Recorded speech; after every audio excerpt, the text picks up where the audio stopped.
Hi everyone, and this is the video where I talk about your next action steps. Where do you take it from here? So here are your next action steps as you go forward.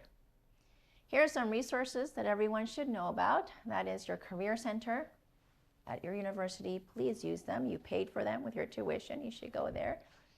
BioTalent Petri Dish. SWILP is a Canadian program where they provide internship funding or your salaries. It's called Student Work Integrated Learning Program, I think. But they provide funding, so you can go onto their website for that. Life Sciences Society, so for Ontario, so Life Sciences of Ontario, they provide networking functions for evening and also for breakfast. And on top of that, there's also Science to Business Network, which is S2BN, and they also have Science to Business networking functions. Incubators are on campuses. MyTax is also a national company, a national organization that helps with finding experiential learning opportunities for grad students. And the number one resource would be other people. So your network, the other World Wide Web. So you can't beat that of finding your alumni, your colleagues, your network to find out how people got to where they are. So the action plans. 1, do well in school. Okay, get those publications, do well in your courses.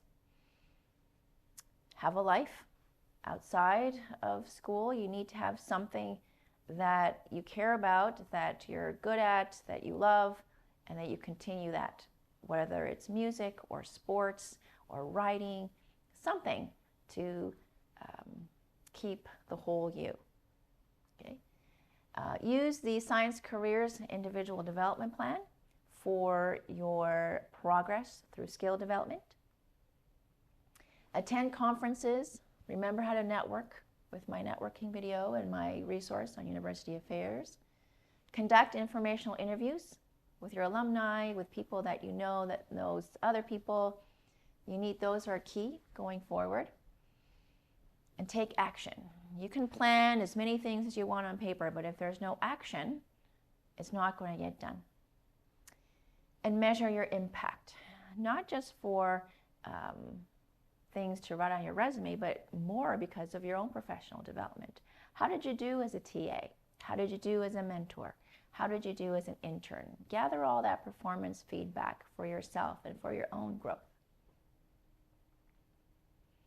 And as you go forward as a scientific leader across Canada and around the world, just keep in mind that when you are innovating, to innovate with diversity, have many people at your table when you're brainstorming that are from different backgrounds, so that you have many perspectives, so that whatever you're inventing or whatever you're creating can be adjusted to different cultures and backgrounds of all people. And also, take care of the planet as you go through. There are challenges out there called the Freezer Challenge, and that's for labs that want to cut down on their energy uses on their freezer. There's also a program called Shut the Sash, which is closing your fume hood down when you're not using it. Because the fume hood and the freezer, the -80 freezer, are the #1 energy zappers in a lab. The other thing to think about is your plastic use in the lab. Someone did a study. They estimated way back a couple years ago that if they took all the plastic produced by biomedical science, you can fill 64 or 67 cruise liners. So just thinking about that, trying to find ways in the lab where you can minimize plastic use so that we are contributing to fighting climate change. And as you go forward, here are some tips. And I went through this diagram a little bit when you were looking at finding meaningful engagement. But where you want to be at the end of sort of this career journey, or even during the career journey, is that you want to be in the middle here, which is ikigai, which is a Japanese term for the French term of raison d'être, which is the reason of being or having a good life. So you want to be in the middle here, where you are doing what the world needs, what you love, what you're good at, and what you can be paid for. Okay? So if you're doing something that, let's say you have all this, but you don't think you're very good at it, okay, then it becomes a vocation and a mission, but you don't have this part. Okay, so if you don't have that part, you don't have the passion for it, and you don't feel like you're doing the best thing for that.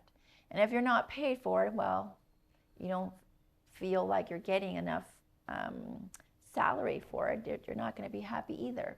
And if you don't love it, then you're going to be missing the passion and the mission about that job. And if you feel like, well, the world doesn't need this, then it's not a mission for you. Okay? So you want to be in the middle, and finding that it will help with your meaningful engagements that we talked about, building upon those, and eventually you'll get to your ikigai. So if you have any questions moving forward, please contact me at this email address, and good luck to you all, and hopefully I'll see you in some of my courses or my workshops. Thank you.